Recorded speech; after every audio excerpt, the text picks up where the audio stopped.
The views and opinions expressed by the hosts and the guests do not reflect those of the show, the management, and the company.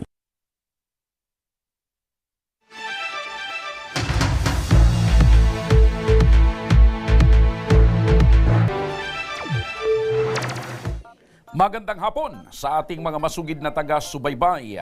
Live na po tayo ngayong araw ng Biyernes para magbigay ng serbisyo publiko. Live na rin po tayong napapakinggan sa 90.3 Radyo Uragon, Sorsogon, 88.3 sa Catanduanes, 90.7 sa Legazpo City, at live na rin po tayong napapanood sa ating YouTube account. Umpisahan na natin ang pagbibigay ng serbisyo publiko. Isa na namang Pinay na nakipagsapalaran sa ibang bansa ang humihingi ng tulong sa ating programa. Sumbong ng domestic helper, tanging tubig na lang daw ang bumubuhay sa kanya at ilang mga panis na pagkain dahil ang kanyang amo tila wala raw pakialam at hindi raw siya binibigyan ng pagkain. Ang panawagan ng kanyang kinakasama, panuurin po natin. Ma'am, sir, good morning po. Ako po, ma'am, si Emeterio Balasarte, yung kinakasama po ni Rosela Suna Labayo, na nasa Riyadh po siya ngayon. Humihingi po ako, ma'am, ng tulong sa inyo po. Dahil gusto ko na lang po siya pauwiin dahil marami na po siya hinihinaing sa akin po araw-araw. Marami po siya sinasabi na hindi yan na daw po kaya, nananakit na daw po yung dibdib niya po doon at saka yung ulo niya, sumasakit na rin po. Dahil po sa isang araw daw po wala daw po siya kain, isang bisis lang daw po sa isang gabi. Alas 10 na daw po doon. Bago siya makakain, wala daw po agahan at saka tanghalian. Kaya ngayong gusto ko po, ma'am, pauwiin na lang po siya. Humihingi po kami ng tulong, wala naman po ako magagawa. Dahil minsan daw po, ma'am, ang kinakain niya daw po, panis-panisin na daw po, ma'am, na kanin na mga natitira daw po, tinatago, yan lang daw po. At saka minsan daw sa agahan at saka tanghalian niya po, tubig na lang daw po yung iniinom niya para pang survive sa gutom. Nanginginig na daw po siya, ma'am, ng gutom. Sana mapauwi na lang po siya dito para hindi na po mangyayari ang nangyayari po sa iba sa ibang bansa. Sana matulungan niyo po kami, ma'am. Maraming salamat po, ma'am. Iyan po ang matinding panawagan ng kinakasama ni Rosela Lasuna na si Emeterio Balasarte na ngayon po ay makakausap natin sa kabilang linya.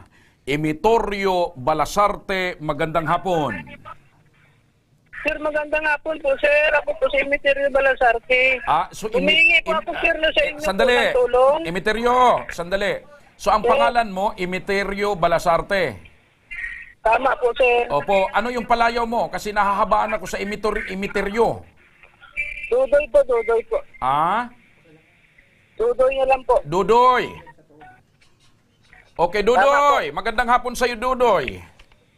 Magandang hapon po, sir. Okay, Dudoy, kumusta ang kalagayan ngayon ng kinakasama mo ang mahal mong si Rosel na nasa ibang bansa?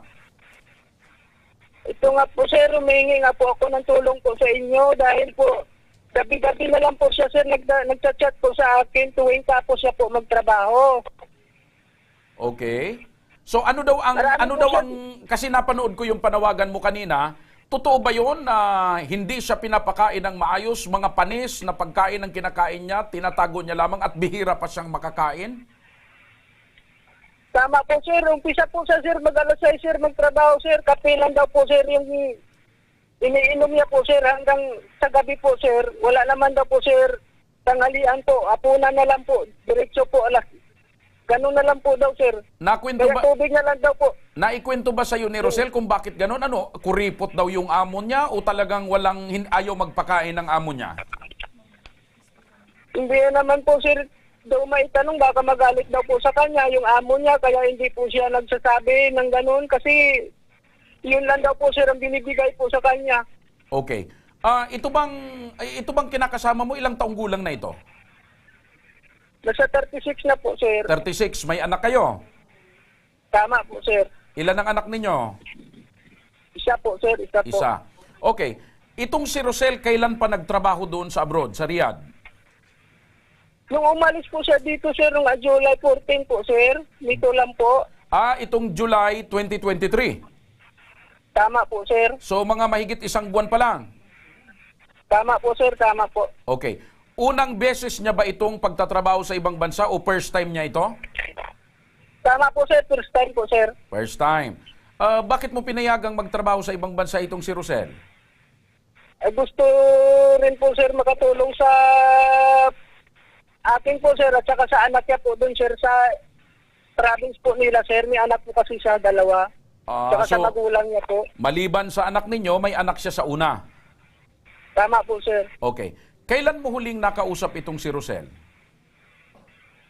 Gabi-gabi naman po, sir. Pagkatapos siya po, sir, ng trabaho niya, nag-chat-chat naman po sa sir. Kaso marami po sa sir, hinaing na po, sir. Na gano'n na lang po. Ang sabi ko po sa kanya, kumain ka na po ba dyan? Sabi niya, hindi Okay. pa nga po. So, kagabi, nakausap mo ba siya?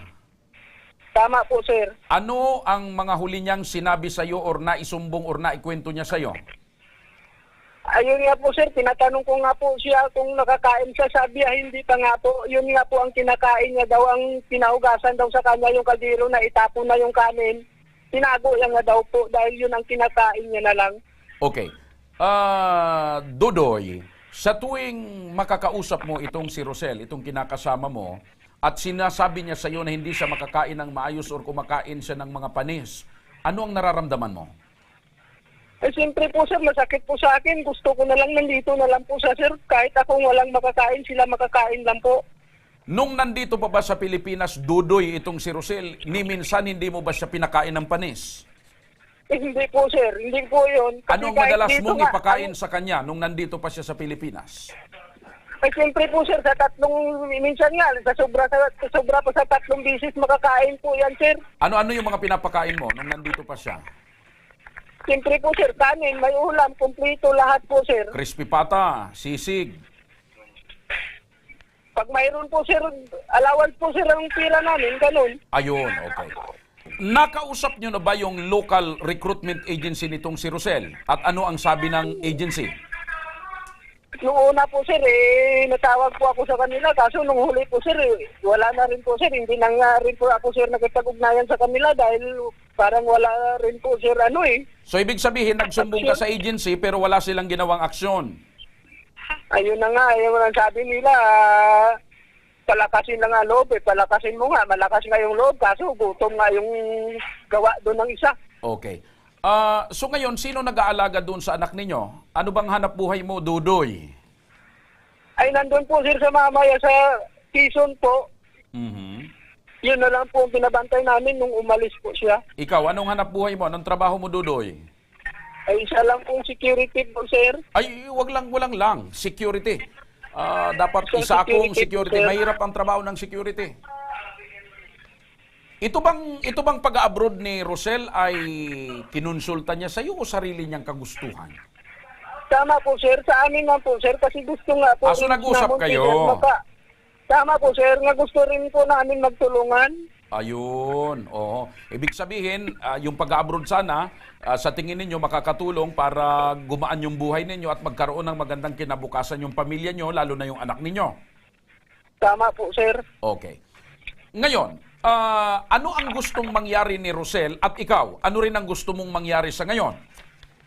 Sa akin nga po, sir, gusto ko na lang rin nga po, sir, pauwiin siya kung gano'n na po, sir, kasi marami sa sir minaing na masakit na din po yung dibdib niya, pati yung opera nga po niyan, sir, masakit na rin, pati ulo. Okay. So, Dodoy, makinig ka sapagkat makakausap din natin ngayon ang local recruitment agency ng iyong kinakasama. Nasa kabilang linya si Hana Baga. Kala ko Miranda.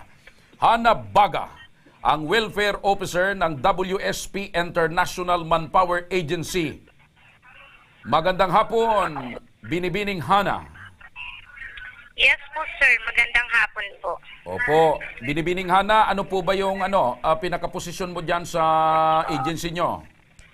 Welfare Officer 2 po, sir. Okay, Welfare Officer 2. Nakarating na ba sa inyong kaalaman o tanggapan, na-report na ba sa inyong agency itong naging kapalaran at nangyayari kay Rosel doon sa Riyadh? Yes po, sir. First day pa lang na dumating si Rosel sa Sa Saudi po, nagre-report na po yan sa amin, sir. First po, tumawag ang pamilya. Buong pamilya na po ang tumatawag sa amin. First 2 days pa lang po niya sa Saudi, sir. Okay, so unang 2 araw ay may report na kaagad. Ano po itong report na ipinarating sa inyo? Ang unang-una pong complaint sa amin is Wi-Fi po. Wala daw po siyang Wi-Fi connection. So, automatic po, inaksyonan namin, pinakonect po siya ng Wi-Fi po. Okay. So, nakakonect na po siya agad sa pamilya niya, nakakontak na siya. And So- then po, So, Yes po, sir, unang sorry. reklamo niya, Wi-Fi. yes po. Hindi ba nagreklamo na walang TV? Hindi naman po. Okay. So, maliban sa problema sa Wi-Fi, ano pa? Ano pa yung hinaing na ipinarating kaagad sa inyo sa unang 2 araw? Wala na po. So, yun na po ang unang-una niyang complaint. Okay. Sir, sorry po ha. Okay, First of all po, ganito nababanggit mo na yun ang unang complaint. Ibig sabihin may pangalawa ng complaint sa inyo, wala naman. wala na po. Wala na po siyang, hindi na pong dumating ang report po Okay. sa amin. Yun Kasi, na lang po. So, akala po namin, okay na po siya. Okay. Kasi hindi na po siya. Kasi lagi na rin po namin nakikita sa TikTok niya, sa mga download niya TikTok, na okay naman po siya. Malakas po siya. Anong ginagawa niya sa TikTok? Wala, nagtitiktok lang siya, na malakas naman siya. Oh, Although okay. siguro po, tinamaan siya nito ng homesick. Okay. So walang report sa inyong agency na siya ay hindi pinapakain ng amo or panis na pagkain ang pinapakain sa kanya. Wala po, sir. Hindi po siya nagre-report, sir, ng mga ganyan. Okay. Isang buwan pa lang pala ito doon, itong si Rosel.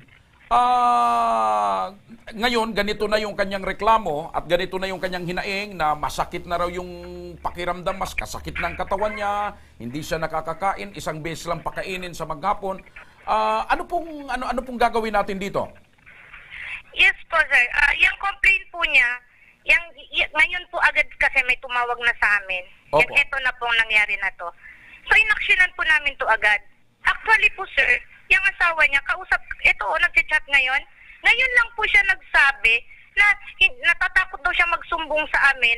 Bakit po siya matatakot magsumbong sa amin? Sino po bang tutulong sa kanya kundi kami po, agency? Kasi kanina, nung kausap ko itong kinakasama, ang sabi, nag-report daw siya sa inyo, kaya lang wala daw aksyon kayong ginawa. Kung hindi po namin yan, sir, inaksyonan, nakakonect po ba yan sa Wi-Fi? Nakakapag-message po ba yan sa kanila? Okay. Nai-report din ba sa inyo na sugat-sugat na daw ang kamay nitong si Rosel, itong OFW? Wala po, sir. So walang report na ganyan. Wala po, so sir. ano sa tingin nyo? Tinamaan lang talaga ng homesick or pangungulila? Yes po, homesick lang po yan. Siyempre, sir, first timer. At saka, sir, sabihin ko lang po yung side ng agency namin or office namin. Sige. Bago po sila mag-apply dito sa agency namin, ini-interview ko na po sila. Mismo po ako. Pinapamukha ko po sa kanila kung gaano kahirap mag-abroad. Hindi po basta-basta. Kung anong madadatnan nila. So hindi So, during the time na nag-a-apply, hindi nyo sinasabing masarap ang buhay sa abroad. yes po. Hindi ko po sinasabi yan. Ako po mismo, sinasabi ko mahirap, mapalayo sa pamilya. Mahirap ang trabaho sa abroad, hindi ma'am, basta-basta. nasabi nyo rin ba, ma'am, na pag malas-malas ka, makakakuha ka ng amo na hindi ka papakainin ng maayos? Yes po, sinasabi din po namin yun. Kapag kayo hindi pinakain, hindi sinahuran, agad-agad kayo magsumbong sa amin dahil aksyonan namin yan. Okay. Sandali lang, ma'am, at kakausapin din natin si Dodoy. Dodoy, itong kinakasama ni Rosel. Dodoy! Yes po, sir. Oh, Dodoy, hindi ka naman daw nagreklamo na nagugutom yung kinakasama mo. Ngayon ka lang daw nagchat-chat. Pati nga po, sir, kay Ma'am Joy, yung kasamahan po nila, na pinapasa ko na yung mga picture at saka mga chat ng isa sa ibang bansa. Wala man lang reply. So hindi itong si Ma'am Hana ang kausap mo. Hindi po, si Ma'am Joy po, yung kasamahan Sige, po balikan nila. ko si Kasi Ma'am yun po Hana. yung- Ma'am Hana, mayroon ba kayong joy dyan? Wala po kaming kasamahan na Joy dito po. At Oh. pag ganyan po may complaint, agad-agad po kayo dito mag-complain sa opisina namin. Okay, so baka ibang joy Dodoy, sino itong joy na kausap mo? Wala daw joy doon sa opisina ng agency. Kasamahan po nila yun, yung kausap ko rin po yun nung pumunta kami doon Okay. sa opisina nila. Okay, ganito. Ganito, Dudoy, makinig ka. Hana, anong gusto mong sabihin dito kay Dudoy? Itong kinakasama ni Rosel. Yes, sir. Sir Dudoy, as of now po, nagko-contact na po kami sa counterpart namin doon sa Saudi na i-check po yung sitwasyon ng asawa ninyo. Sa ngayon po, ito po, kausap ko po mismo, ito po, harap ko po yung cellphone, kausap ko po yung asawa nyo. Nag-refuse po siya to work, ayaw niya na magtrabaho, na-homesick po siya, napapagod na daw siya, di na daw niya kaya. Hindi po siya ma'am na-homesick. Sana ano po siya? Hindi po siya na-homesick, sana ano po siya? Sumasakit na po ma'am yung dibdib niya kakatrabaho, tapos may mga binabantayan pa sa po na special child. Sir, kasama po yan sa trabaho niya. In-interview ko po siya, work all around. Yes, include bata. Yes po, tatanggapin ko dahil mahirap dito sa Pilipinas. Tapos sa isang araw, isang bisis lang kumain, panis-panisin pa daw po ma'am yung No sir, kinakain. wala pong panis dito. Ito po, bago siya mag-umpisa ng trabaho niya, magkakape siya at magtitinapay siya. Open yung kitchen, pwede siya magluto, pwede siya kumain. Ay, hindi Kung naman po po, ma'am. talaga po na susundin niya yung pagkain ng Arabo, talaga po late sila kumakain ng naman, employer. Excuse me po. Hindi po ma'am pinapagtiwala sa kanya yung lutuan po dahil pag may masira daw po ma'am, sisingilin po sa kanya kaya hindi na po siya naggumagawa doon. So bakit hindi niya po directly i-complain sa amin para ma-actionan namin? So ngayon lang po namin dito na nalaman, dito pa po sa radyo na dumating sa amin. Ay natatakot nga daw po siya mamagsabi din sa inyo at saka kung ano daw baka malalaman din kasi wala rin daw pa kasi daw Sino pang sa tingin niyo ang tutulong sa kanila kundi kaming agency? Kaya nga marami na ako nga minsan dito sumasakit na rin ang ulo ko kakaisip din sa kanya kaya nga sabi ko pauwi na lang. Yun po ang tanong ko sa inyo, sino pang tutulong kundi kaming agency po? Okay. Oo nga po. Hana, ganito. Paano mo nalaman na okay naman yung pagkain ni Rosel? Siya po mismo, ito po, nagchat-chat siya. Ang sabi niya, okay naman yung pagkain. Yung pagkain niya po, bago siya mag-umpisa ng umaga, tinapay at saka coffee. Okay, kasi late itong- po yung pagkain, late ang pagkain. Kasi late gumigising ang employer, pwede naman sila kumain. Okay. So iba yung kwento niya dito sa kinakasama niya. Ang kwento niya sa kinakasama niya, minsan lang siya makakain sa isang araw, panis pa at puro tubig na lang ang iniinom niya. No po sir, ito po mismo Okay. galing po sa Okay, kanya. ganito Ma'am Hana na lang kasi iba yung bersyon na sinasabi nitong kinakasama, iba naman yung bersyon na sinasabi nyo ngayon, batay na rin kay Rosel na kausap nyo. Ngayon na sinasabi nyo po na nagre-refuse na siyang magtrabaho. Ayaw niya nang magtrabaho at kung totoo yung hinala natin na nahuhumsik siya, ano pong mangyayari? Ano pong gagawin natin? Pag-usapan po namin yan ng counterpart at saka ng management, hindi naman po ako pwede basta-basta na mag-decide. Kailangan po namin yan dadaan sa tamang proseso po. Kasi kung ayaw niya nang magtrabaho, ibig sabihin gusto niya nang umuwi. Kasi ano namang gagawin niya doon sa abroad? Lalong magagalit yung amo kasi nandoon ka pagkatapos ayaw mo magtrabaho. Yes po, yun na nga po. Ayaw niya magtrabaho, sinasahuran, wala Opo. pong problema, So, kumakain. Kung ganun po ang sitwasyon, So, ma'am, kung ganun ang sitwasyon, pwede na ba yung pauwiin? Hindi pa po. Kailangan po ibalik natin yan sa agency. Doon po siya muna sa agency. At pag-aaralan po namin muna yung kaso niya, kung ano po yung gagawin sa kanya. O kasi kung ayaw na magtrabaho, wala na tayong magagawa dyan, ma'am Hana. Yes po. Talaga naman po walang magagawa. Pero po, mayroon po tayong process na ginagawa po. Kung ano po ang gagawin sa kanila sa mga... Kasi may kontrata kayo, may mga kontrata kayong Yes po. pinirmahan na sa May kontrata. kontrata po yan. Pinirmahan Nakadetalye dito. yan, nakadetalye sa kontrata kung ano yung pananagutan ng agency, ano yung obligasyon ng OFW, at ano din yung obligasyon ng employer, di po ba? Yes po. Okay. Makinig kayo, Ma'am Hana, at Dudoy, makinig kayo para mabigyang solusyon ang alalahanin kay Rosel. Makakausap muli natin sa kabilang linya si Yusek, ang mabait at magiting na si Yusek Hans Leo Kakdak, ang Undersecretary for Welfare and Foreign Employment ng Department of Migrant Workers. Magandang hapon po, Yusek. Magandang hapon po sa inyo, sir, at sa inyong mga tagapakinig, tagapanood. Opo. Yusek, kanina kausap ko yung kinakasama ng OFW natin. Ang kwento sa kanya, ng kanyang kinakasama na nandoon ngayon sa Saudi, panis daw na pagkain ang nakakain niya kung minsan wala talagang pagkain or puro tubig. at mananakit na ang katawan. Ngayon, kausap ko naman po si Miss Hana, no, yung in charge doon sa agency niya. Ang sabi naman ay mukhang homesick na itong OFW natin, ayaw nang magtrabaho. Anong gagawin natin dito, Yusek? Kapag ganito na yung reklamo ng OFW, kasi isang buwan pa lang po ito Kailangan natin mapakinggan, makausap, makadulog ang ating mahal na OFW sa kanyang mga karaingan. So, ang unang-una kong gagawin po ay hingin yung pangalan at cellphone number ng OFW natin para matawagan po siya ng ating labor attaché. Saang lugar po ba sa Saudi ang sige, itanong po natin kay Hana, yung sa agency. Binibining Hana, saang lugar daw po ay yung kay Yusek? Sa Jeddah po. Sa Jeddah? Okay, Jeddah. so patututukan natin yung kaso sa ating labor attaché para suriin niya ang sitwasyon. Kasi ang nadinig ko, homesick tsaka pagod. Yung homesick, wala masyadong bearing yon kasi yung pagiging homesick, kasama naman yan sa lahat ng karanasan ng pagiging OFW. However, yung pangalawang punto na sinasabi, yung pagod, yon mabigat yon kasi ibig sabihin nalagay siya sa sitwasyon na hindi ka nais-nais, hindi akma sa kakayanan Kakayahan niya. Opo. Sa loob ng ilang oras ng trabaho, siya ay nagpunta sa Saudi para magtrabaho. Opo. Di hamak na mas malaki ang sweldong kikitain niya doon. Opo.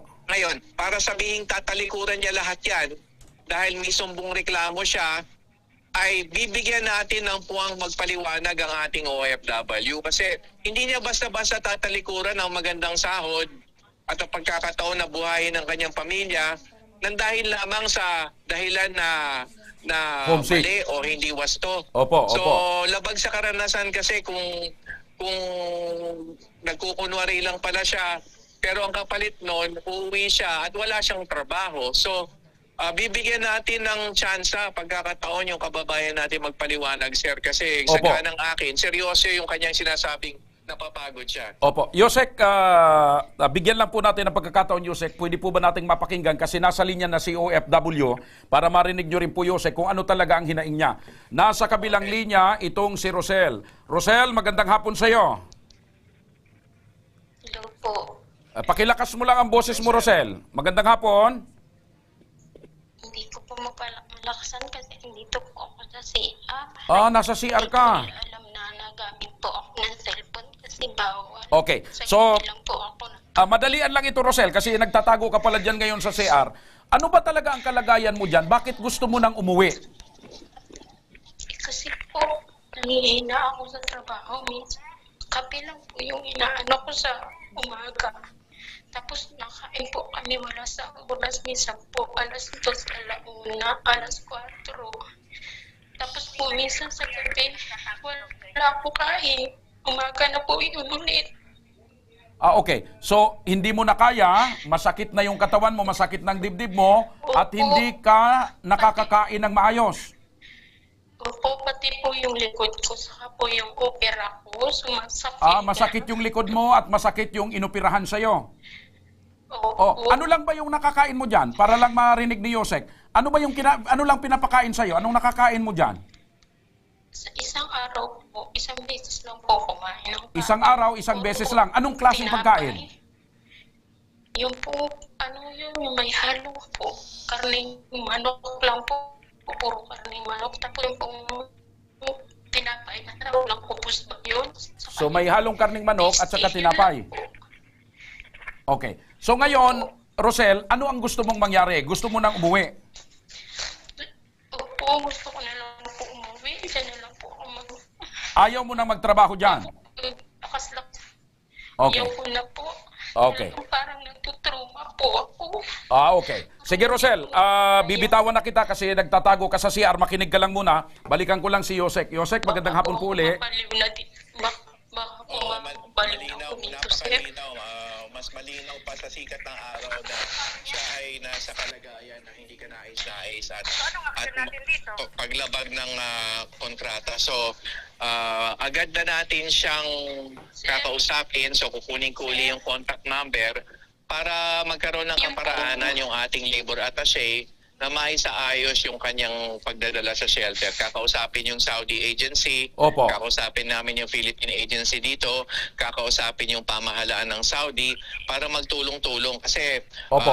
hindi karapat dapat yung ilalagay ang isang Pilipino sa sitwasyon na hindi siya makakain at pinapagod siya sa trabaho hanggang Opo. sa puntong may sakit na siya. Isa pa yun, ano? Opo. Hindi At saka- wala yan kanina sa kwento nung asawa pero may sakit na siya na kailangan na ng medical attention. Opo. So, At ang isa pa bakit po- hindi siya dinadala sa doktor. At ang isa pa po, Yusek, dati pala itong operada, si Rosel.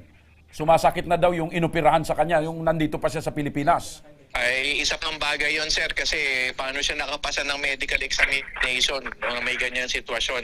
Opo. So, yun po, susuriin po natin ang kabuuan, patatawag natin yung recruiter dito sa Pilipinas. Opo. Yung labor attaché, patatawag ng recruiter doon at sasangguni sa Saudi government Opo. para maligtas siya, madala sa shelter at masaayos ang kanyang ligtas na pagpapauwi. Kung meron siyang sumbong reklamo sa employer, ay tutulungan pa natin siya mag-file ng kaso doon laban sa kanyang employer habang nasa kinukup-kup natin siya at inaalagaan. Opo. So kung mapapatunayan na meron ding pag-abuso or kapabayaan doon sa panig ng employer, pwede pa palang kasuhan po yun, Yusek. Yes, of course. Kasi hindi na normal itong sitwasyon. Nadinig na natin na mismo kay Rosel, no? At, Opo. tayo nakikisa sa kanya, huwag ka mag-alala, Rosel, at mapapauwi ka namin ng ligtas. Basta't mahinahon ka lang, kalmado ka lang. At dalawang pamahalaan ang pumapanig sa iyo ang pamahalaan natin at ang pamahalaan ng Saudi. Dito naman sa panig po, Yusek, ng agency, nakikinig din sila ngayon. Ano po ang advice mo sa kanila dito sa agency, local? Pumunta na sila sa aming office at magpaliwanag. Ano na rin po yung aking cellphone number doon sa recruiter para kontakin po ako. Dahil kailangan ko madinig yung paliwanag nila at yung action nilang isasagawa din dito sa pagtulong na makauwi ng ligtas at ma-recover ng anumang karaingan na halaga ng halimbawa sweldo na hindi naibigay o benepisyo na kinakailangan ni Rosel. Sana sila ay tumulong dito, kundi ay papailan natin sila ng kaso sa Licensing Adjudication Division dito sa Ayun. DMW. Opo. So, Yusek, napakalinaw po ng inyong paliwanag at talagang ramdam namin ang pagmamalasakit ng inyong ahensya sa ating mga kababayang Pilipino at Pilipina na nasa ibang bansa. Maraming salamat po, Yusek. Mabuhay po kayo. Salamat, sir. Mabuhay po kayo, Rosel. Ingat po dyan, sir. Ingat po. Opo. Thank you so much. Okay. Rosel? Rosel, nakikinig ka pa? Opo. Rosel, huwag kang mag-alala at nakarating na sa tanggapan ni Yusek Hans Kakdak ang iyong problema at gagawa na ng kaukulang aksyon ang Department of Migrant Workers upang matulungan ka. Yung mga Okay. papilis ko po nasa kanila. Okay. So, ingat ka na muna dyan, Rosel, ha? Tutulungan ka at aalalayan ka ng DMW at ng palatuntunan ito. Balikan din natin si Dodoy. Sir, magandang hapon po. Narinig mo, Dodoy, may gagawin ng aksyon ang Department of Migrant Workers sa pamamagitan ni Yusek Hans Kakdak. Ay mabilisan na ang kanilang pagkilos para matulungan ang iyong minamahal na si Rosel. Opo, sir. Maraming salamat po na mapauwi na po siya dito, sir. Okay. So, Dodoy, huwag ka mag-alala kasi talagang may commitment ang tanggapan ng DMW at ganun din itong palatuntunan ito para matulungan kayo dito sa kalagayan ng kinakasama mo na medyo nasa masamang lagay. Si Yusek Hans Kakdak na mismo nagsabi na doon sa narinig niya ay kailangan na ang mabilisan at agarang aksyon. Oo nga po, sir. Maraming salamat talaga po sa inyo. Anong masasabi mo, Dodoy, sa palatuntunan ito at sa Ako Bicol tabang ora mismo ni Congressman Saldico? Nagpapasalamat po ako sa inyo lahat, sir, na tumulong sa akin. Sa pag-chat ko lang kagabi at saka kanina. Dahil hindi nga daw po niya kaya, yun na isang kain na isang bisis, tapos nanginginig na yung katawan niya habang gumagawa. Mahal na mahal mo ba, Dodoy, si Rosel? Siyempre naman po, sir, hindi ko naman nasawain yung kung hindi ko mahal. Tama naman. Hindi mo talaga asawahin kung hindi mo mahal. Okay, anong message mo ngayon, Dodoy, kay Rosel? Nakikinig si Rosel ngayon, Dudoy. Anong gusto mong sabihin sa kanya? Okay, naputol na si Dudoy. Wala na rin si Hana ng agency? Si Hana? Nakikinig po, sir. Okay. So Hana, may advice si Yosek na agad kayong makipag-ugnayan sa kanilang tanggapan tungkol sa problemang ito ni Rosel. Kasi si Yosek na mismo nagsabi, batay na rin sa narinig niya, direkta mula kay Rosel, na hindi na rito pwede ang pabagal-bagal na aksyon sapagkat ang kailangan na dito ay mabilis ang pagkilos. Okay, sir. Noted. Sige. Paki-aksyonan na lang, binibining Hana. At kawawa naman yung mga kababayan natin na ganito yung sinapit, ano? Yes po, sir. Tatawagan po namin ngayon yung counterpart namin na doon. So, hindi lang basta homesick, ha? I-actionan po agad. Hana, ha? Hindi lang basta homesick. Nananakit ng likod, sumakit na yung operasyon, yung dating inoperahan. So, may problema na talaga. Okay, sir. Gagawin po namin yung tamang proseso. Ano ang mensahe mo kay Dudoy? Wag na po siyang mag-alala. Actionan po namin yung problema ng asawa niya. Okay. So, maraming salamat, binibining Hana. Thank you so much. Okay, thank you so much. Okay. Sino pa nandyan? Si Dudoy. Dudoy! O, sandali. Dudoy, may mensahe ka ba kay Rosel? Anong mensahe mo kay Rosel? Nakikinig siya ngayon. Ang mensahe ko na lang po sir sa kanya, ingat na lang po siya, saka wag na siya mag-alala dahil okay na po. Wala bang I love you? Saka wag na po siya matatakot. Dudoy, wala bang I love you para kay Rosel? Ingat ka dyan, mahal. I love you. Yan! Ingat ka dyan, mahal. I love you. Okay, Dudoy, ayaan mo at aalalayan ka ng tabang ora mismo ni Congressman Saldico upang nang sa ganon ay mapawi na ang iyong minamahal na si Rosel na ngayon ay nasasadlak sa matinding kahirapan dahil sa pagtatrabaho sa ibang bansa. Ayos na. Okay, sa pagbabalik ng Ako Bicol tabang ora mismo. Palalamigin na natin yung aircon sa pagbabalik ng tabang ora mismo. Ang kwento ng mag-asawa na pilit inilaban ang buhay ng kanilang anak na may tumor. Muli nating tunghayan. At isang ina ng 4 na taon nang lumalaban sa sakit na breast cancer humingi ng tulong para sa kanyang gamutan. Huwag kayong bibitaw dahil magbabalik pa ang tabang ora mismo.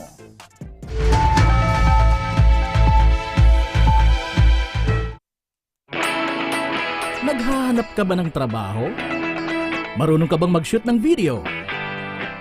Mag-edit? Magaling ka ba sa social media? Willing ka bang matuto? Graduate ng journalism o may alam na sa media? Apply na dahil naghahanap kami ng videographers para sa Camarines Norte, Sorsogon, Camarines Sur, Catanduanes at Masbate. Ipadala ang inyong resume sa actioncallcenter@gmail.com at maging pinakabagong miyembro ng aming team. Tara na! Apply na!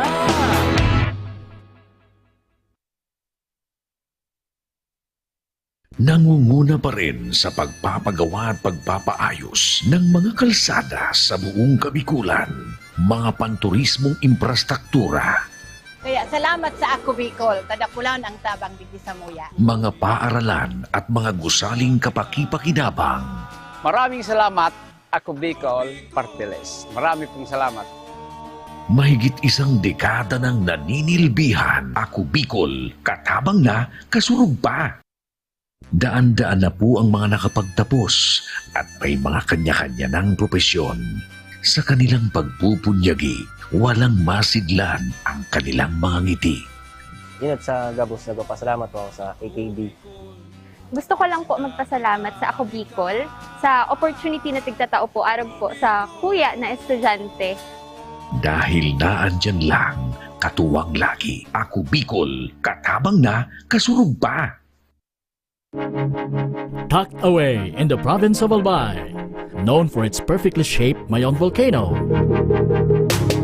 Misibis Bay Resort, a locally owned 5-hectare private island resort. The resort is ready for all those looking to balance tranquility and adventure. This tropical destination is where guests can either choose to relax under the palm trees or have an adventure under the sun. It features modern and luxurious rooms and villas, recreational facilities, and sophisticated services.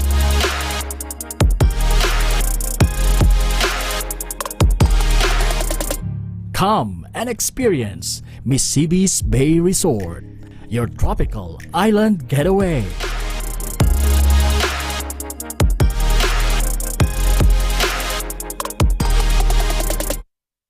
Problema sa tubig, agarang binigyang solusyon. Nagpatayo ng mga solar-powered water supply system sa mga liblib na lugar. Libre, malinis at maaasahang supply ng tubig 24/7. Ako lang ang pagpapasalamat niya mo. Dahil may ikamalilinwan habang kami nabubuhay. Ako lang nining tabang para sa gabos na tao digdig. Salamat po. Para sa ating mga kababayang nasa laylayan, Ako Bicol, katabang na, kasurug pa. Libo-libo na ang mga nabigyan ng tulong medikal. Bata, matanda, kahit sino man, lahat ng mga may karamdaman, may maaasahan. Nagpapasalamat sa Ako Bicol Party List. Hindi po namin makakalimutan ang tulong na dinala ninyo dito sa aming bayan. Maraming salamat po. Dahil iisa lang ang tunay na nagmamalasakit. Ako Bicol, katabang na, kasurug pa. Nagbabalik ang Ako Bicol Tabang Ora Mismo. Sa ating Tabang Ora Mismo update, kung inyong maalala, minsan nang dumulog sa ating tanggapan ang isang ina mula sa Daet, Camarines Norte, kung saan idinulog niya ang pangangailangan ng kanyang anak na lumalaban sa sakit na tumor.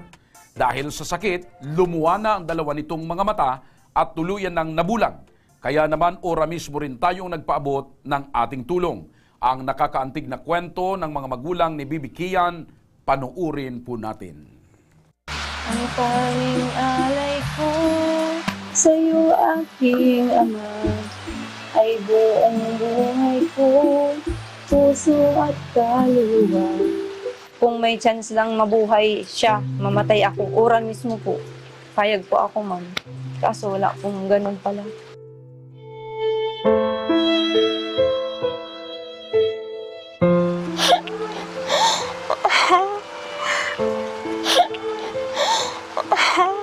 Opo, kumusta Emeline ang kalagayan ng anak mo ngayon? Nandito po sir, siya sa Provincial Hospital po. Ngayon naka-confine po dito. Sa Provincial Hospital ng Camarines Norte? Opo, Camarines Norte po. Daet Provincial Hospital. Opo, kailan po natuklasan o nalaman na may tumor po itong anak po ninyo? December po kasi, na CT scan po siya. Kasi po nga, napansin ko yung bukol niya na medyo lumalaki po. Parang sabi ko, akala ko po nauntag yung una. Sabi ko, parang lumalaki. Pinasikapan ko po. Kaya hinagpis para sa isang ina na si Emeline Baser na marinig mula sa isang doktor na may taning na ang buhay ng kanyang anak dahil sa kinakaharap na sakit na kung tawagin ay extra-axial tumor. Kung kaya ko pong saluhin yung karamdaman niya para po mabuhay siya, gagawin ko po. Kasi siyempre po, wala pong choice. Opo. Masakit po, pero walang kasing sakit. Dahil dyan sa sitwasyon na kinakaharap po ni Bibi Kian, magpapadala ho kami ng team sa inyong lugar upang bisitahin kayo ng personal at ipaabot sa inyo ang munting cash assistance para sa gamutan ng inyong anak at ganun din grocery para sa inyong pamilya nanay. Hindi ko po ito inaasahan, pero maraming salamat po. Hindi ko man po kayo kilala ng personal, ay nagpapasalamat po ako ng buong puso po sa inyo. Kaya nitong ika-24 ng Hulyo, maagang bumiyahe ang team ng Ako Bicol Tabang Ora mismo ni Congressman Saldico patungo sa Daet para bisitahin si Kian. Pagdating namin sa ospital ay sinamahan kami ng Ako Bicol Daet Provincial Coordinator na si Raymond Prado patungo sa kinaroroonan ni Kian. Okay lang.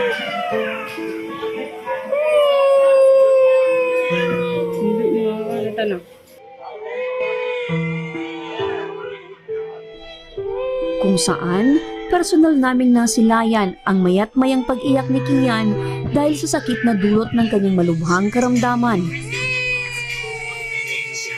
ang nararamdaman ko po, hindi ko na po mapaliwanag. Nandyan po parati araw-araw, takot po ako sa pwedeng mangyari kay Kian kasi tinapat na din po ako ng doktor na ihanda ko yung sarili ko sa pwedeng mangyari. Kaya lagi po akong kabado, ayaw ko po talaga siyang iwanan dahil lagi po akong nag-aalala. Pero ngayon po ma'am, wala naman pong sinabi, kaya lang po ngayon si Kian, tulog po siya ng tulog, pangit po pala yun. Hindi lubos maisip ni Emily na sa murang edad ay tatamaan ng malubhang sakit at magpapabalik-balik sa ospital ang bunsong anak. Nung una po na malaman ko may sakit, nawalan po akong lakas na parang wala po akong buto. Parang ako po yung pinapatay araw-araw. Yung sa mata pa lang po niya pag nakikita ko, samantalang sabi ko, gusto ko yung mata niya dati na wala pa siyang sakit. Itim na itim po, sabi ko. Tapos ngayon, iniluwa na po dahil sa sakit niya. Dinadalangin ko po ang lahat. Kasi hindi ko po kaya kung hindi ko po yun gagawin. Kung ako lang po, sa sarili ko, baka mauna pa po ako kay Kian. Pero po, mas pinipili ko pong maging nanay hanggang sa huli. Kaya hanggat ngayon ay hirap pa rin si Emeline na tanggapin ang sinapit ni Kian. Kahit pang-anim na yan, ma'am, kung may chance lang mabuhay siya, mamatay ako, ora mismo po. Payag po ako, ma'am. Kaso wala pong ganun pala. Ay, minsan nga po, binabalikan ko yung ibang video niya. Natutuwa po ako. Namimiss ko po siya ngayon na gusto kong marinig, Mama, Papa, kasi malambing po siya magsalita. Namimiss ko po yun. Tapos po yung mga halakhak niya.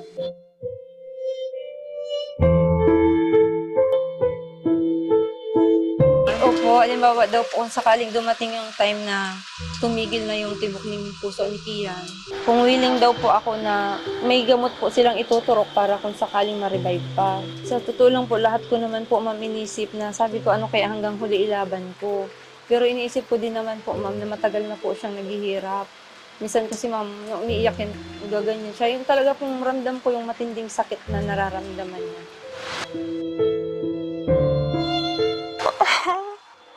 Kung naririnig niya po, sana anak ko mo akong kakalimutan. Dahil sana nabatid mo din na ginawa ko po ang lahat para sa kanya. Nung una po, na malimos po ako, ma'am. First time ko pong mangyari ito na hindi ko nga po alam na ang Ako Bicol tumutulong. Na sana po, ma'am, kung may pagkukulang pa po ako, patawarin niyo po ako.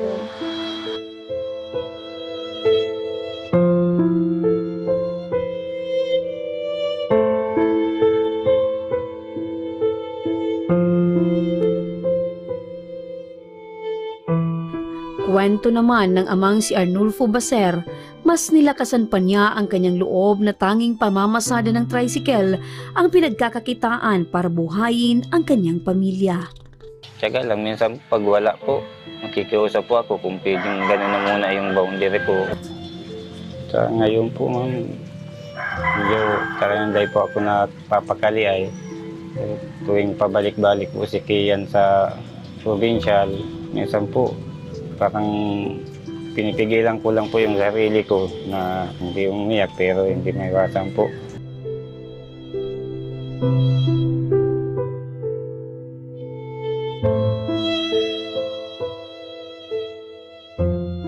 Ngunit kahit labis na nasasaktan sa matinding pasakit na kinakaharap ni Kian, ay nananatili pa rin silang matatag at positibo sa buhay. Palagi na lang po kami nagdadasal na sana po mapalampasan ito ng anak namin. O sabi ko, kakapit na lang po kami sa mahal na Diyos po na nalampasan po namin ito.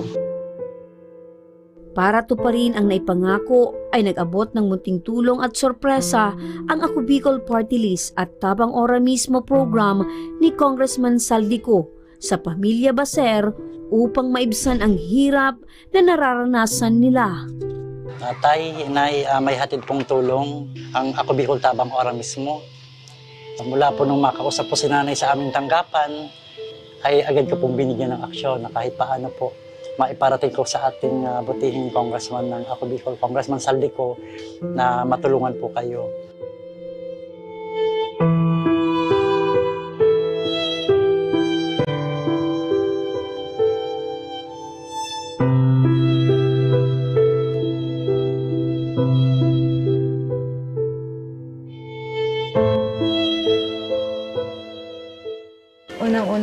nagpapasalamat po, Sir, Mr. Congressman, dahil nagkaroon ka po ng ganitong programa na sadya po talagang kailangan ng mga mahihirap na taong katulad ko po na mapuntahan. Salamat po sa iyo dahil meron ka pong itinatag para sa katulad namin na nangangailangan. Tunay ngang walang katumbas ang pagmamahal at pagsasakripisyo ng mga magulang para sa kanilang anak. Kagaya na lamang ng ipinamalas ni na Emeline at Arnulfo na hindi kailanman naisipang sumuko sa kabila ng bigat na pinapasa nila. Bagkus, mas nagsikap at nagkaisa sila para malampasan ang araw-araw na paghihirap na dinadala ng kanilang pamilya. Mabuhay lamang ang bunsong anak na may kinakaharap na malalang sakit. At kung ano man itong nangyari, tanggapin natin, mamuhay tayo ng naaayon sa kagustuhan ng Panginoon. Dahil siguro hindi pa natin maunawaan bakit ito nangyari. Pero sana dumating yung time na yun na at maging handa na din tayo at lubos natin matanggap. Hindi man maganda, kundi wala tayong magagawa.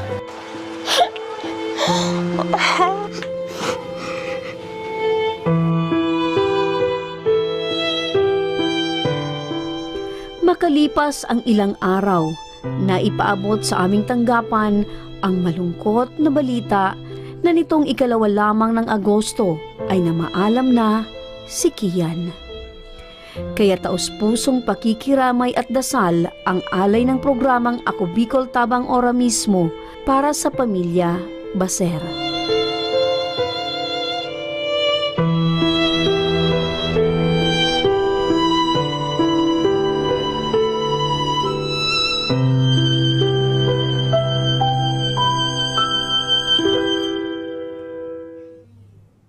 Yan po mga kaibigan ang malungkot na pangyayari sapagkat si Kian po na talagang mahal na mahal ng kanyang nanay at tatay at inilalaban nila ay sumakabilang buhay na.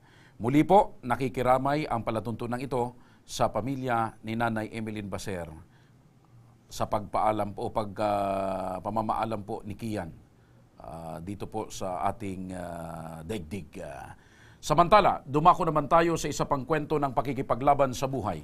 Kasama natin ngayon si Karen Lagunero at idinulog niya ang hinaing ng kanyang ina na si Nanay Carolina Balag na 4 na taon nang lumalaban sa sakit na breast cancer. Bukod pa raw dito ay may iniinda pa rin daw na sakit sa puso. Magandang hapon sa iyo, Karen. Pakilapit lang, Karen. Kumusta ngayon ang kalagayan ng nanay mo, Karen? Hindi po...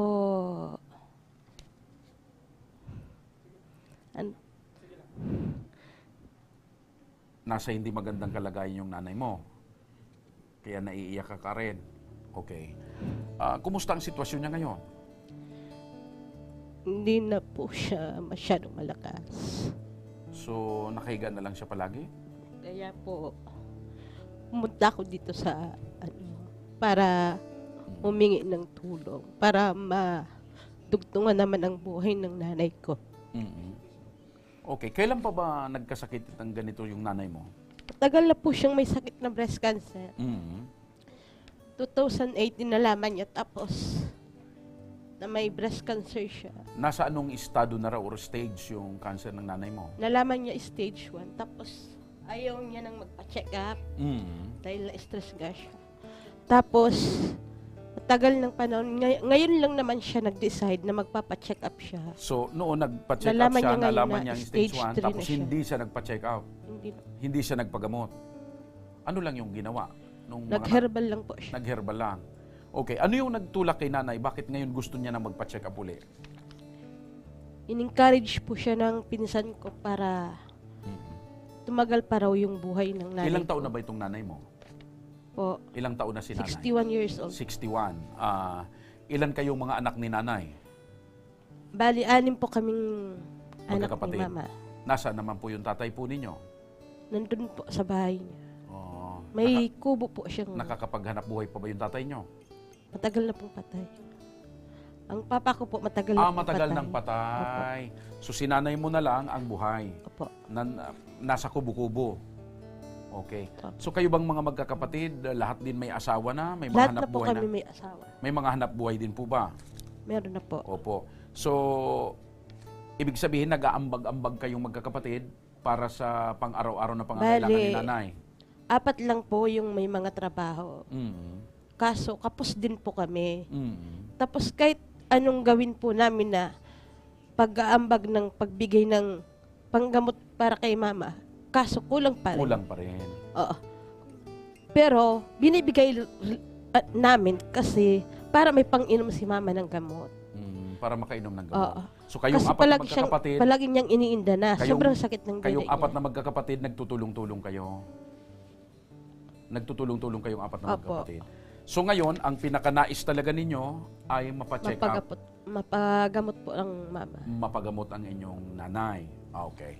So tanggapin mo ito na guarantee letter mula po sa Ako Bicol Party List na magagamit natin sa Tanchuning Hospital, ano? Para naman sa maumpisahan natin yung pagpapagamot ng nanay mo. Ha? Ito Maraming po salamat ay po. bigay sa iyo ng Ako Bicol Party List ni Congressman Saldico at Congressman Jill Bungalon.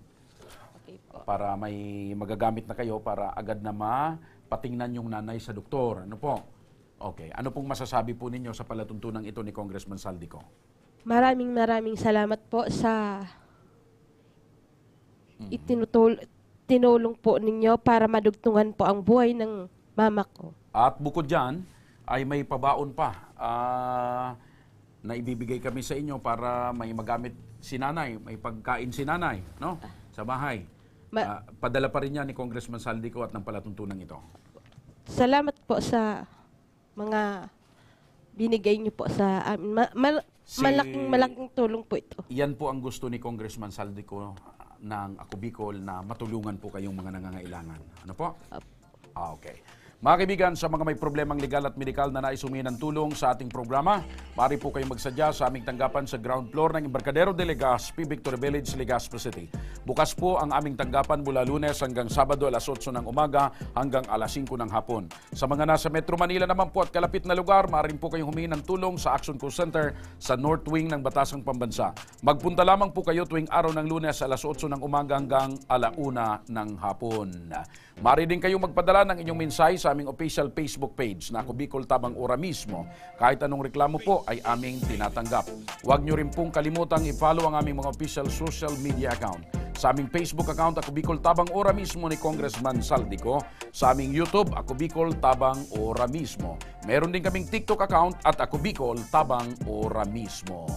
Hanggang sa Lunes, sama-sama nating aaksyonan ang mga problemang medikal at legal. Ito po ang programang may paninindigan, patuloy na tutugon sa inyong pangangailangan. Ako po si Joshua Martinez, Mr. Siram. Maraming salamat. God bless Bicolandia. Ito ang Tabang Ora mismo. Action ko sa mga nangangailangan. Action ko lahat ay dadamayan. Noon at ngayon tayo'y sinamahan. Action ko patuloy na magsisilbi. Action